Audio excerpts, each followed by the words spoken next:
Hello everyone, मेरा नाम अलका है और मैं आपके ही चैनल निपक्षी एजुकेशन पर आपका स्वागत करती हूं।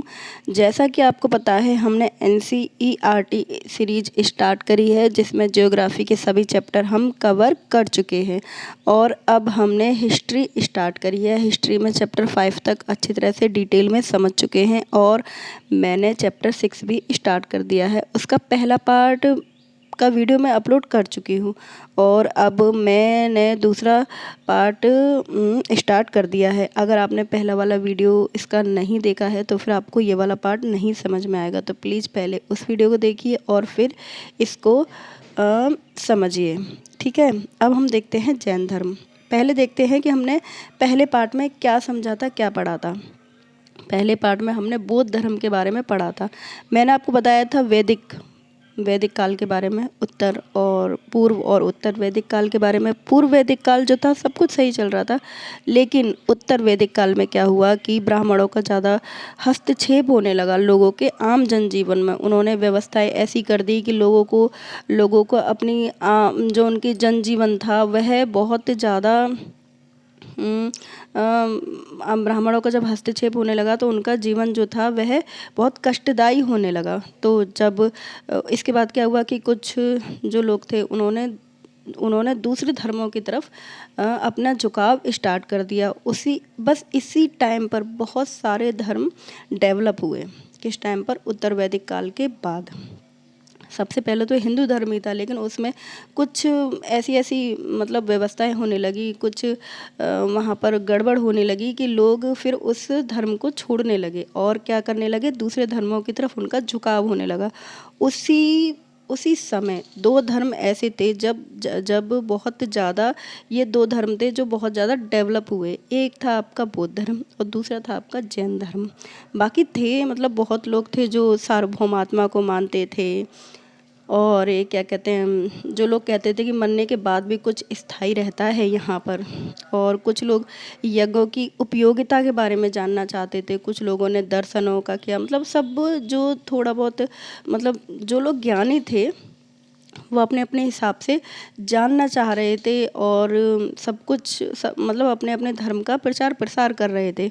उसी टाइम पर दो धर्म, मैं बता रही हूँ आपको, दो धर्म डेवलप हुए, एक बौद्ध धर्म और एक जैन धर्म। ठीक है, तो अब बौद्ध धर्म के बारे में हम ऊपर पढ़ चुके हैं अच्छी तरह से। अब हम जैन धर्म के बारे में समझेंगे कि जैन धर्म कहाँ से कैसे उसका प्रचार प्रसार हुआ और कैसे डेवलप हुआ। चलिए देखते हैं। तो ये कह रहे हैं कि 2500 वर्ष पूर्व जैन धर्म के 24वें तथा अंतिम तीर्थकर वर्धमान महावीर ने भी अपने विचारों का प्रचार किया। इनका मतलब अब आप समझ रहे हो जैन धर्म कितना पुराना होगा। इससे भी पुराना था, लेकिन उस टाइम पर डेवलप नहीं हुआ क्योंकि उस टाइम पर हिंदू वैदिक सभ्यता और ये सब बहुत ज़्यादा डेवलप हो रहे थे। लेकिन जैसे ही इसमें बहुत ज़्यादा अपवाद आने लगे हिंदू धर्म में, वैदिक सभ्यता वाले में, तो उसके बाद ही जैन धर्म का डेवलप हुआ। ठीक है, 2500 वर्ष से स्टार्ट नहीं हुआ, उससे पहले था। ठीक है, और तो इससे इसलिए पता भी लगता है क्योंकि अंतिम तीर्थकर थे। उससे पहले भी बहुत तीर्थकर थे, लेकिन अंतिम तीर्थकर कौन थे? वर्धमान महावीर। ठीक है, इनके बारे में देखते हैं कि ये क्या थे और कौन थे। देखते हैं। महावीर जो थे वह वज्जी संघ के लिच्छवी कुल के एक क्षत्रिय राजकुमार थे। अगर आपको याद हो तो मैंने पिछले ही चैप्टर में आपको बताया था वज्जी संघ के बारे में। वज्जी संघ के बारे में, एक मगध संघ के बारे में बताया था, एक वज्जी संघ के बारे में। ठीक है, महाजनपद थे ये दोनों। तो अजातशत्रु जो था वो मगध का राजा था, तो उसने महात्मा बुद्ध से अनुमति मांगी, या कह सकते हैं कि सलाह मांगी कि हम वज्जी पर आक्रमण करें या ना करें। तब महात्मा बुद्ध ने कहा कि जब तक वज्जी संघ में सब कुछ मतलब कायदे से और जब तक उनके वज्जी संघ में सभाएं चलती रहेंगी, जब तक सब कुछ सही काम होता रहेगा, तब तक कोई भी बाहर का व्यक्ति वज्जी संघ पर विजय प्राप्त नहीं कर सकता है। तब अजातशत्रु ने उस पर आक्रमण करने की नहीं सोची। ठीक है, तो ये वहीं के थे, वहीं के राजकुमार थे। कहाँ के थे? वज्जी संघ के थे। और कौन से कुल के थे? लिच्छवी कुल के थे, लिच्छवी कुल के थे। ठीक है, और अपने महात्मा बुद्ध कहाँ के थे? महात्मा बुद्ध कौन से कुल के थे? कुल के नहीं तो उनका था गढ़, और कौन सा था? साक्यगढ़। ठीक है, वो साक्यगढ़ के थे, और ये कौन थे? लिच्छवी कुल के। ठीक है, अब हम देखते हैं कि क्या लिखा है इस विषय में। हाँ, हम अध्याय 5 में पढ़ चुके हैं। तो महात्मा बुद्ध ने तो 29 वर्ष की अवस्था में घर त्याग कर दिया था, इन्होंने 30 वर्ष की अवस्था में घर त्याग कर दिया था। ठीक है, जंगल में रहने लगे थे। कितने वर्षों तक उन्होंने तपस्या करी? 12 वर्ष तक एकाकी जीवन व्यतीत किया। एकाकी मतलब अकेले रहकर जीवन व्यतीत किया। उनकी शिक्षाएं जो थी बहुत ज़्यादा सरल थी। सत्य जानने की इच्छा रखने वाले प्रत्येक स्त्री पुरुष को अपना घर छोड़ देना चाहिए, ये उनका कहना था। अगर किसी को सत्य की प्राप्ति करनी है तो सबसे पहले उसे अपना घर छोड़ना पड़ेगा। उन्हें अहिंसा के नियमों का कड़ाई से पालन करना चाहिए। अहिंसा मतलब किसी को भी मारना नहीं है, चाहे वो जीव हो चाहे वो मनुष्य हो, किसी को भी मारना यहाँ वर्जित था। किसमें? जैन धर्म में वर्जित था। वह किसी को भी मारने नहीं देते थे। उनका कहना था कि सभी को अपना जीवन प्रिय है, चाहे वह जीव है चाहे वह मनुष्य है। ठीक है, महावीर ने अपनी शिक्षा प्राकृत भाषा में दी। प्राकृत भाषा में मैंने आपको बताया था, आम जनजीवन की जो भाषा होती है वही प्राकृत भाषा होती है। अब आप ऐसे समझ सकते हैं, महाराष्ट्र में अलग भाषा बोली जाती है तो वो उनकी प्राकृत भाषा है, मथुरा में अलग भाषा बोली जाती है तो उनकी प्राकृत भाषा है, गुजरात में अलग बोली जाती है तो वो उनकी क्या है? प्राकृत भाषा है, क्योंकि वह आम बोलचाल की भाषा है। तो उसी में मतलब महात्मा बुद्ध के जो भी अनुयायी थे और जो भी जैन धर्म के अनुयायी थे, वो उन्हीं की भाषा में जो लोगों की आम बोलचाल थी उसी में शिक्षा दिया करते थे। ठीक है, आगे देखते हैं। जैन नाम से जाने गए महावीर के जो अनुयायी थे वह भोजन के लिए भिक्षा मांगकर सादा जीवन व्यतीत करते थे। उन्हें पूरी तरह से ईमानदार होना पड़ता था। चोरी उनके यहाँ सख्त मना थी कि चोरी नहीं करना है, और ब्रह्मचर्य का पालन करना है।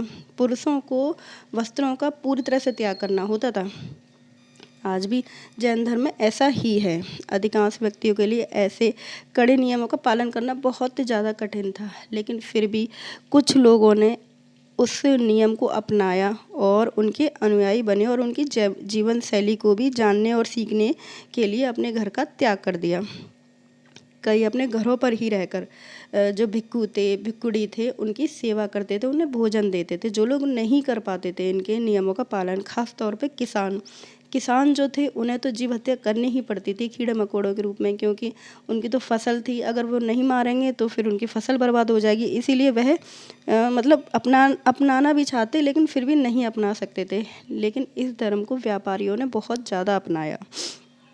किसने अपनाया? अब व्यापारियों ने। ठीक है, जो ये कह रहे हैं कि कई सदियों पर बाद में उत्तर भारत में कई हिस्सों के साथ साथ गुजरात में, तमिलनाडु में, कर्नाटक में यह फैल गया। क्या? जैन धर्म। ठीक है, अब ये कह रहे हैं कि जैन जो शब्द है वह कहाँ से निकला है? वह निकला है जिन से, और जिन का अर्थ होता है विजेता। क्या होता है? विजेता। महावीर को जिन शब्द का प्रयोग इसीलिए करते थे क्योंकि उन्हें विजेता कहा जाता था। उन्हें अपनी इंद्रियों पर विजय प्राप्त कर ली थी।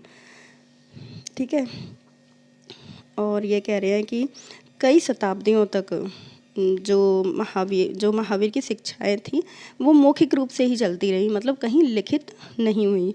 लेकिन 1500 वर्ष पूर्व गुजरात में एक जगह है, वल्लभी नामक स्थान है, वहाँ पर इनकी शिक्षाएं लिखी गई। ठीक है, कितने वर्ष पूर्व? 1500 वर्ष पूर्व। अब देखते हैं संघ के बारे में। संघ जो है यह एक रहने की जगह है। कैसे? देखते हैं। महावीर तथा बुद्ध दोनों का ही मानना था कि घर का त्याग करने पर ही सच्चे ज्ञान की प्राप्ति होती है।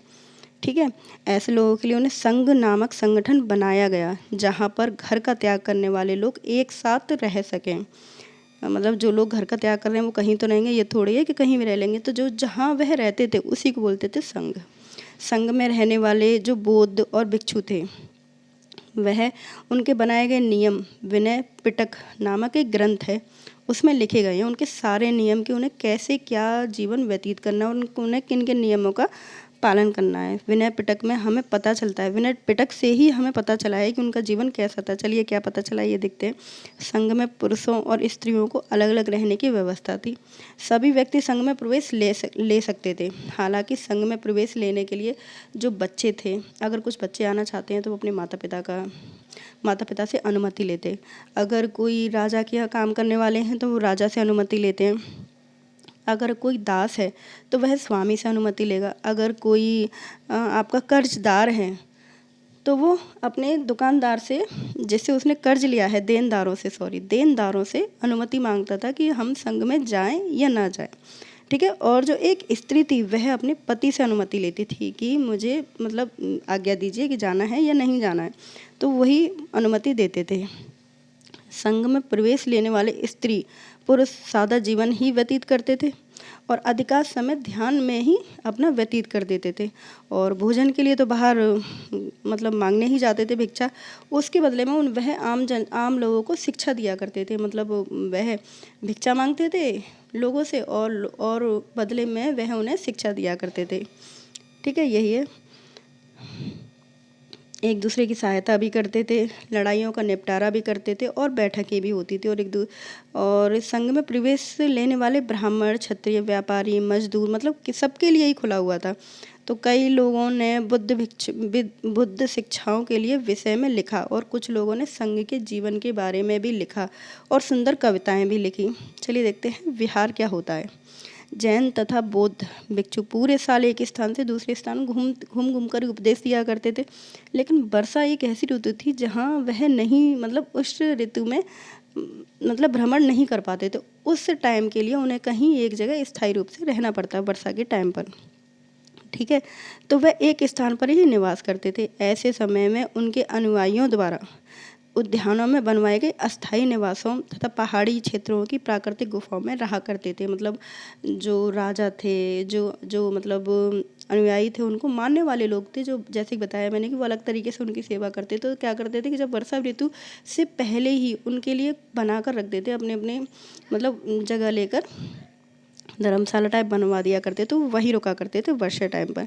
जैसे जैसे समय बीतता गया, भिक्खु भिक्षुओं ने स्वयं तथा उनके समर्थकों ने अधिक स्थायी शरण स्थलों की आवश्यकता का अनुभव किया। मतलब जैसे जैसे डेवलप हो रहा उनका, लोग आकर जुड़ रहे थे, तो उस हिसाब से फिर व्यवस्था भी बड़ी होती। जैसे लोग ज़्यादा वैसे उस हिसाब से व्यवस्था भी बढ़ी। तो क्या हुआ कि तब कई शरणस्थल बनाए गए जिन्हें विहार कहा गया।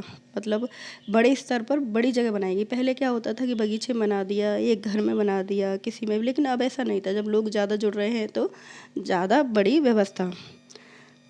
ठीक है, अब कह रहे हैं कि पहाड़ी काट कर देखिए, ये जो गुफा दिख रही है आपको, ये मतलब ये नहीं कि ईंट सीमेंट से बनाई गई है, नहीं, इसको पहाड़ी को ही काट दिया गया है। अब पूरी पहाड़ी है, उसे काट कर उनके लिए, मतलब जो अनुयायी थे उनके रहने के लिए यह जगह बनाई गई है। यह कहाँ पर है? यह कार्ले, मतलब वर्तमान महाराष्ट्र में एक स्थित गुफा है, जहाँ पर भिक्खु भिक्षुणी इन शरण स्थलों पर रहकर ध्यान किया करते थे। ठीक है, अब लिखा है कि एक बौद्ध ग्रंथ से मतलब एक बौद्ध ग्रंथ है जिससे हमें ज्ञात होता है कि जिस तरह से महासागरों में मिलने पर नदियों की अलग अलग पहचान समाप्त हो जाती है, ठीक उसी तरह से जो बुद्ध के अनुयायी थे सब भिक्षुओं की श्रेणी में प्रवेश करते थे तो वे अपने वर्ण, श्रेणी और परिवार सब कुछ त्याग कर देते थे। मतलब ये कहना चाह रहे हैं कि जैसे एक नदी है, महासागर में मिल गई तो कोई कह नहीं सकता कि कौन सी नदी इसमें मिली, मतलब अलग पानी नहीं बता सकते थे। सेम वैसे ही कोई भी एक आम आदमी है, कोई ब्राह्मण है, कोई क्षत्रिय है, वो वैसे तो मतलब क्षत्रिय ब्राह्मण है, लेकिन जैसे ही वो अनुयायी बना, जैन धर्म में अनुयायी बना, तो कोई कह नहीं सकता था कि ये किस धर्म का है, किस वर्ण का है, सब एक समान। ठीक है, वैसे ही इसमें मतलब एक बौद्ध ग्रंथ से हमें ज्ञात होती है ये बात, उसमें लिखा हुआ है। तो ये बता रहे हैं कि जो विहार थे वे लकड़ी के बनाए गए थे पहले, मतलब शुरुआत के जो विहार थे वे लकड़ी से बनाए गए थे, लेकिन बाद में फिर उनका निर्माण ईंटों का प्रयोग होने लगा। मतलब फिर बाद में मतलब ईंटों का भी प्रयोग होने लगा, पहले लकड़ी से बनाते थे। पश्चिम भारत में विशेषकर कुछ विहार पहाड़ियों को खोद कर भी बनाया जाता था। प्राय किसी धनी व्यापारी, राजा, भूस्वामी द्वारा दान की गई किसी जगह पर ये बनाए जाते थे। भिक्षु भिक्षुणियों के लिए भोजन, वस्त्र तथा दवाइयाँ लेकर आते थे, जो व्यापारी थे, राजा थे, उनके लिए। ठीक है, जिसके बदले में भिक्षुणी उन्हें शिक्षा दिया करते थे, जैसा कि मैंने आपको बताया था ऊपर। तो कह रहे हैं कि बौद्ध धर्म उपमहाद्वीप के विभिन्न हिस्सों के साथ साथ बाहरी क्षेत्रों में भी फैल गया। क्या कौन? बौद्ध धर्म और जैन धर्म दोनों ही। ठीक है, लेकिन बौद्ध धर्म ज़्यादा, जैन धर्म यहीं पर, लेकिन बौद्ध धर्म बहुत ज़्यादा फैल गया। इसी समय बौद्ध धर्म की एक नई धारा महायान विकास हुआ। किसका हुआ? महायान का विकास हुआ। इसकी दो मुख्य विशेषता थी। पहले, मूर्तियों में बुद्ध की उपस्थिति, मतलब बुद्ध की जो मूर्तियां बना दी गई, ठीक है, सिर्फ कुछ संकेतों के माध्यम से ही दर्शाई जाती थी। मतलब जो मूर्तियां थी उनको कुछ संकेतों द्वारा दर्शाई जाती थी। मिसाल के तौर पर उनकी निर्वाण प्राप्ति के लिए पीपल के पेड़ की मूर्ति द्वारा दर्शाया जाता था। मतलब जब उन्हें ज्ञान प्राप्त हुआ था तो पीपल के पेड़ के नीचे ही तो हुआ था, तो उसी तरह की मूर्ति तैयार कर दी जाती थी। ठीक है, पर अब बुद्ध की प्रतिमाएं बनाई जाने लगी बाद में। इनमें अधिकांश मथुरा में, तो कुछ तक्षशिला में बनाई जाने लगी। कहाँ पर बनाई जाने लगी? मथुरा में और तक्षशिला में। ठीक है, दूसरा परिवर्तन हुआ कि बोधिसत्व में आस्था को लेकर आया। दूसरा परिवर्तन बोधिसत्व जो था वह आस्था लेकर आया। बोधिसत्व उन्हें कहते हैं जो ज्ञान प्राप्ति के बाद एकांतवास करते हुए ध्यान साधना कर सकते थे। मतलब बोधिसत्व का मतलब है कि जो ध्यान केंद्रित करने वाले लोग थे ना, जो आराम से एक जगह पर बैठकर ध्यान केंद्रित करते थे, उन्हें ही बोधिसत्व बोलते थे। लेकिन ऐसा करने के बजाय वे लोगों को शिक्षा देने तथा मदद करने के लिए सांसारिक परिवेश में ही रहना ठीक समझने लगे। अच्छा, मतलब ये परिवर्तन आया जब महात्मा बुद्ध के टाइम पर ध्यान करते होंगे, लेकिन फिर जब महात्मा बुद्ध के अनुयायी बचे तो उन्होंने अपने अपने हिसाब से इस चीज़ में परिवर्तन ला दिया। तो वह आम लोगों में मतलब सांसारिक प्रवेश करने लगे और उन्हें शिक्षा देने लगे। वह ठीक समझने लगे कि ध्यान करने की जगह पर लोगों को शिक्षा दो। तो ऐसे ही इस चीज़ में चेंजिंग आई। धीरे धीरे बोधिसत्व की पूजा काफ़ी लोकप्रिय हो गई, क्योंकि वह आम लोगों के बीच में जाकर जब शिक्षाएं देने लगेंगे तो वो लोकप्रिय तो होगी। पूरे मध्य एशिया में, चीन में और बाद में कोरिया तथा जापान तक भी फैल गई। मैं आपको बता दूं कि अपने यहाँ बौद्ध धर्म इतना नहीं माना जाता जितना कि जापान, कोरिया, एशिया की चीन और भी कई उधर की साइड में जैन धर्म ही उनका धर्म है। वो लोग जैन धर्म को ही मानते हैं। ठीक है, खासतौर पे कोरिया और जापान में। बौद्ध धर्म का प्रसार पश्चिमी तथा दक्षिणी भारत में हुआ, जहाँ मतलब पश्चिमी भारत आपका गुजरात की साइड और दक्षिणी भारत आपका तमिलनाडु की साइड। ठीक है, इधर की बात करें, जहाँ बौद्ध भिक्षुओं के रहने के लिए पहाड़ों में दर्जनों गुफाएं खोदी गई। बौद्ध धर्म दक्षिण पूर्व की ओर श्रीलंका, नीचे की तरफ श्रीलंका, म्यांमार, थाईलैंड, इंडोनेशिया सहित दक्षिण पूर्व एशिया के अन्य भागों में भी फैला। ठीक है, यहाँ बहुत ज़्यादा फैला। थेरवाद नामक बौद्ध धर्म का आरंभिक रूप इन क्षेत्रों में कहीं अधिक प्रचलित है। थेरवाद नामक एक मतलब बौद्ध धर्म का आरंभिक रूप, बौद्ध धर्म का जो मतलब धर्मों के अलग अलग रूप होते हैं ना, तो वैसे ही एक बौद्ध धर्म का भी एक अलग रूप था, थेरवाद। तो वह कहाँ प्रचलित हुआ? यह आपका एशिया में और इंडोनेशिया में, थाईलैंड में यही धर्म प्रचलित हुआ। अब देखते हैं तीर्थयात्री क्या होते हैं। तीर्थयात्री वे स्त्री पुरुष होते हैं जो प्रार्थना के लिए पवित्र स्थानों की यात्रा किया करते थे। इसी तरह भारत की यात्रा पर आया चीनी बौद्ध तीर्थयात्री फाशियन काफ़ी प्रसिद्ध है। फाशियन काफ़ी प्रसिद्ध है, इसलिए भी प्रसिद्ध है क्योंकि उसकी लिखी हुई किताबें मिली हैं और उसने हमारे हिंदुस्तान के बारे में बहुत कुछ लिखा है और धर्मों के बारे में भी लिखा हुआ है। वह कब आया? वह 1600 साल पहले आया था। उसके बाद कौन आया? उसके बाद आया स्वेन त्सांग। एक तो इन लोग नाम ऐसे होते हैं, स्वेन मतलब जीभ पूरी मुड़ जाए, लड़खड़ा जाए, वैसे ही नाम होते हैं इनके। चलिए बोलते हैं फिर भी हम। क्या नाम था? स्वेन त्सांग। ठीक है, वह कब आया? 1400 साल पहले। फाशियन कब आया? 1600 साल पहले। ठीक है, मतलब 2 साल बाद, 1400 साल पहले ह्वेनत्सांग आया 2 साल बाद, ठीक है। बस 2 साल का गैप देख लो। 16 अगर आपको पहले वाला याद है तो दूसरे वाला सिर्फ 2 साल का गैप देख लो, और उसके 50 साल बाद, मतलब जो दूसरा आया, तीसरा कब आया, उसके 50 साल बाद, उसका क्या नाम था, इत सिंह। क्या नाम था, इत सिंह आया, ठीक है। वह सब कुछ नहीं, वह सब बुद्ध के जीवन से जुड़ी जगहों और प्रसिद्ध मठों को देखने के लिए भारत आए थे।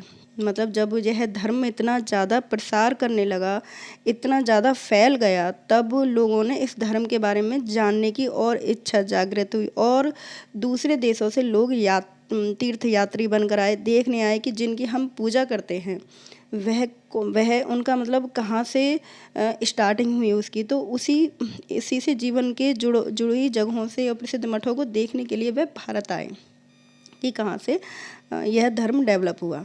इनमें से प्रत्येक तीर्थयात्री ने अपनी यात्रा का वर्णन लिखा है, तभी तो हमें इनके बारे में पता लगा है कि कौन कौन कैसे कैसे आए तो और भी लोग होंगे, लेकिन इनकी किताबें मिलती हैं, इसीलिए इनके बारे में हमें पता है। इन्होंने अपनी यात्रा के दौरान आई मुश्किलों के बारे में, जब वह इतनी लंबी लंबी यात्रा करके आएंगे, व्यापारियों के संग आए, अलग से नहीं आए, व्यापारियों के संग आए, मतलब जैसे मसाले वसाले का और क्या कहते हैं आदान प्रदान हमारे देश से दूसरे देश में जब होने लगा, तब उनके संग ही जहाज़ों में बैठ कर आते थे ये लोग, तो उन्हें समस्याएं और उन्हें मतलब यात्रा में बहुत सारी मुश्किलें भी हुई, तो उनके बारे में भी उन्होंने लिखा है कि क्या क्या परेशानी हुई। उन्होंने मतलब जिन देशों और मठों को उन्होंने देखा उनके बारे में उन्होंने लिखा है। उन किताबों के बारे में भी उन्होंने लिखा है जिन्हें अब वह अपने साथ ले गए थे, ठीक है। अब देखते हैं नालंदा विश्वविद्यालय। सभी जानते हैं नालंदा विश्वविद्यालय के बारे में, अब तो कुछ भी नहीं है उसमें। शिक्षा एक विशिष्ट केंद्र था, शिक्षा का एक विशिष्ट केंद्र था। ह्वेनत्सांग जो आपका 1400 वर्ष पूर्व आया था, 1600 नहीं, 1600 का नाम था तफाशियान, और दूसरे का जो नाम था 1400 वर्ष पूर्व आया था, उसका नाम था ह्वेनत्सांग। तथा अन्य तीर्थयात्रियों ने उस समय के सबसे प्रसिद्ध बौद्ध विद्या केंद्र नालंदा विहार में अध्ययन किया। उसने नालंदा के बारे में इस प्रकार लिखा, यहाँ के जो शिक्षक हैं वह योग्यता और बुद्धि में सबसे आगे हैं, बुद्ध के उपदेशों का वह पूरी ईमानदारी से पालन करते हैं। यह सब किसने लिखा, यह सब ह्वेनत्सांग ने अपनी बुक में लिखा, ठीक है। और मठ के नियम काफ़ी सख्त हैं जिन्हें सबको मानना पड़ेगा, और पूरे दिन वाद विवाद चलता है जिससे युवा और वृद्ध दोनों ही एक दूसरे की मदद करते हैं। विभिन्न शहरों से विद्वान लोग अपनी शंकाएं दूर करने भी आते थे। नए आगंतुक मतलब जो लोग घूमने आते थे उनकी बात कर रहे हैं। द्वारपाल ही उनसे कठिन प्रश्न पूछ लेता था। 10 में से 7-8 सही उत्तर नहीं दे पाते थे, और वह बाहर से ही लौट जाते थे। अब देखते हैं जीवन के चरण। यह अपने हिंदू धर्म में है, यह बौद्ध धर्म और जैन धर्म में नहीं है, हिंदू धर्म में। तो आश्रमों के बारे में अच्छी तरह से बताया गया है। आश्रम जो है वह 4 प्रकार के होते हैं। पहला आश्रम है आपका ब्रह्मचार्य, दूसरा है आपका गृहस्थ, और तीसरा है आपका वानप्रस्थ, और चौथा है आपका संन्यास। ब्रह्मचर्य के अंतर्गत ब्राह्मण, क्षत्रिय तथा वैश्य से यह अपेक्षा की जाती थी कि इस चरण के दौरान वह सादा जीवन बिताकर वेदों का अध्ययन करे, ब्रह्मचार्य, ठीक है। उसके बाद आता था गृहस्थ आश्रम के अंतर्गत उन्हें विवाह कर एक गृहस्थ के रूप में रहना होता था। वानप्रस्थ के अंतर्गत उन्हें जंगल में रहकर साधना करनी होती थी, और अंततः उन्हें सब कुछ त्याग कर लास्ट में सन्यासी बनना होता था। आश्रम व्यवस्था ने लोगों को अपने जीवन का कुछ हिस्सा ध्यान में लगाने पर भी बल दिया। इसे हम और डिटेल में पढ़ेंगे, अभी इसमें इतना नहीं बताया गया है, लेकिन अगर हम आगे चैप्टर समझेंगे, जैसे कि मतलब क्लास 6 में देखेंगे और क्लास 8th में देखेंगे, तब इसको और डिटेल में समझेंगे। अभी इसमें सिर्फ थोड़ा मतलब क्लास 6 के हिसाब से, छोटे बच्चों के हिसाब से ही बता दिया गया है। तो यही चैप्टर यहीं ख़त्म होता है, और इसी के साथ मैं इस वीडियो का अंत करती हूँ। आई होप आपको ये वीडियो मेरा पसंद आया होगा। इसी के साथ धन्यवाद। लाइक कर दीजिए, सब्सक्राइब कर दीजिए।